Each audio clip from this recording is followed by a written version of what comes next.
Est-ce que tu savais qu'on pouvait utiliser des accents ou des caractères internationaux dans une URL? En théorie, rien ne t'empêche d'avoir une URL écrite en chinois.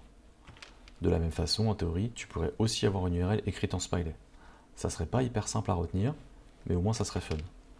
Enfin, le troisième cas, tu pourrais avoir une URL du genre apple.com. Non mais attends là, pourquoi tu me parles d'apple.com? Non seulement il n'y a pas d'accent, il n'y a pas de smiley, et en plus ça existe déjà. En fait, le apple.com que tu vois écrit ici, il n'a pas été écrit avec des caractères ASCII. Il utilise des caractères Unicode empruntés à l'alphabet cyrillique. Donc toi, tu penses aller sur apple.com, le serveur officiel, et au final, tu finis sur le serveur d'un pirate. C'est ce qu'on appelle une attaque homographe. Mais attends, tu vas me dire, mais moi, comment je sais si je vais sur un serveur officiel ou pas? En fait, depuis quelques années, les navigateurs comme Chrome ou Firefox intègrent un risque d'attaque homographe. Et lorsqu'il y a ce risque, par exemple comme apple.com écrit en cyrillique, plutôt que d'afficher cette URL, il va afficher ce qu'on appelle l'encodage Punicode, xn-80AK. Ça, c'est la façon dont on encodé les URL internationales dans les DNS.